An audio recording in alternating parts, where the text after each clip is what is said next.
Question, नाभिक ऊर्जा प्राप्त करने हेतु आवश्यक है।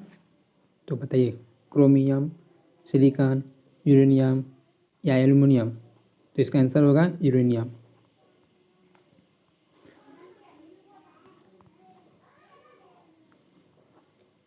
शारीरिक कार्यों को करने के लिए किस प्रकार की ऊर्जा का उपयोग किया जाता है? पेशीय ऊर्जा का। पेशीय ऊर्जा का प्रयोग शारीरिक कार्यों को करने के लिए की जाती है। ऊर्जा के सभी रूप में अनंततः स्रोत किसे माना जाता है? तो सूर्य को ऊर्जा का अंतिम स्रोत माना जाता है। इनमें से कौन नवीकरणीय ऊर्जा है? तो सौर ऊर्जा जो है नवीकरणीय ऊर्जा है। पृथ्वी पर ऊर्जा का सबसे विशाल स्रोत सूर्य है।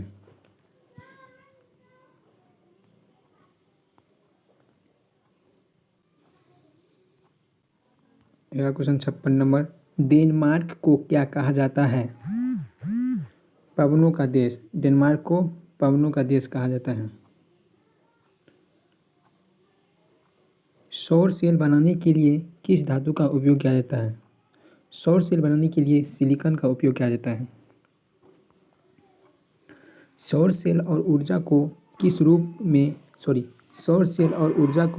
किस ऊर्जा में रूपांतरित करते हैं? तो विद्युत ऊर्जा में।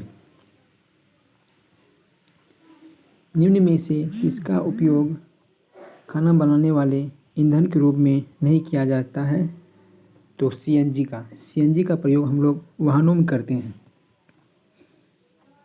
प्रकाश संश्लेषी अंगक इकाई कौन है?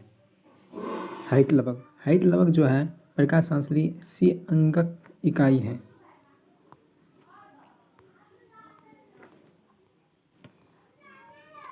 कार्य का मात्रक है जूल। कार्य का मात्रक जूल होता है।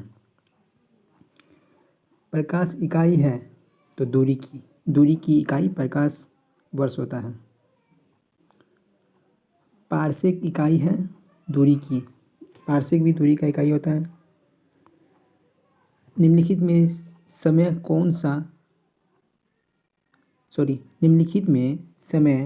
कौन सा का मात्रक नहीं है? यानी प्रकाश वर्ष समय का मात्रक नहीं होता है, जबकि अधिवर्ष और चंद्रमा ये जो है समय का मात्रक होता है। प्रकाश वर्ष दूरी का मात्रक होता है। दाब का मात्रक पास्कल।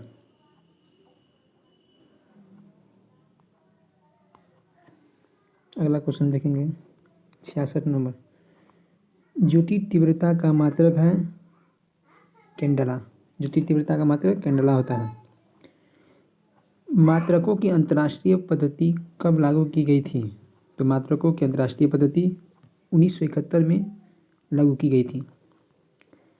खाद्य ऊर्जा को हम किस इकाई में माप सकते हैं? तो खाद्य ऊर्जा को हम लोग कैलोरी में मापते हैं। विद्युत मात्रा की इकाई क्या है? एम्पियर। एसआई पद्धति में लेंस की शक्ति को डायोप्टर कहते हैं।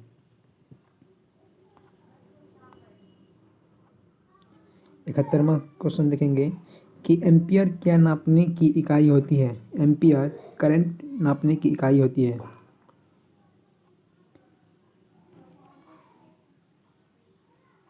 निम्नलिखित में से कौन वेक्टर मात्रा है, यानी कौन सदिश राशि है? तो बल। निम्नलिखित में से कौन एक सदिश राशि नहीं है? सदिश राशि द्रव्यमान नहीं है। अदिश राशि है, यानी निम्नलिखित में से अदिश राशि कौन है? तो ऊर्जा अदिश राशि है, जबकि बल, आघूर्ण, संवेग ये दोनों जो है सदिश राशि है। निम्नलिखित में से कौन सी एक सदिश राशि है? तो संवेग जो है सदिश राशि होता है। फिर अगला क्वेश्चन देखेंगे हम लोग 76 नंबर का, कि पदार्थ के संवेग और वेग के अनुपात से कौन सी भौतिक राशि प्राप्त की जाती है? द्रव्यमान। यानी संवेग और वेग के अनुपात से द्रव्यमान निकलता है। रॉकेट किस सिद्धांत पर कार्य करता है? तो रॉकेट संवेग संरक्षण के सिद्धांत पर कार्य करता है। गुरुत्वाकर्षण के सार्वभौमिक नियम का प्रतिपादन किसने किया? तो न्यूटन ने। पास्कल इकाई है दाब की। क्यूसेक से क्या मापा जाता है? क्यूसेक से जल की बहाव को मापा जाता है। अब 81 नंबर का क्वेश्चन देखेंगे। दूध से क्रीम निकालने में कौन सा बल लगता है? तो इसमें अपकेंद्रीय बल लगता है। चाबी भरी घड़ी में कौन सी ऊर्जा होती है? स्थितिज ऊर्जा। सूर्य की ऊर्जा उत्पन्न होती है नाभिकीय संलयन द्वारा। वायुमंडल में बादलों के तैरने का कारण है घनत्व। घनत्व के कारण ही वायुमंडल में बादल तैरते हैं। वस्तु की मात्रा बदलने पर क्या अपरिवर्तित रहेगा? तो घनत्व अपरिवर्तित रहता है। तो आज का हमारा ये 90 क्वेश्चन हुआ। अब मिलते हैं अगली क्लास में, यानी अगला वीडियो में। तब तक के लिए जय हिंद जय भारत। शेयर भी करें, लाइक करें। जय हिंद जय भारत।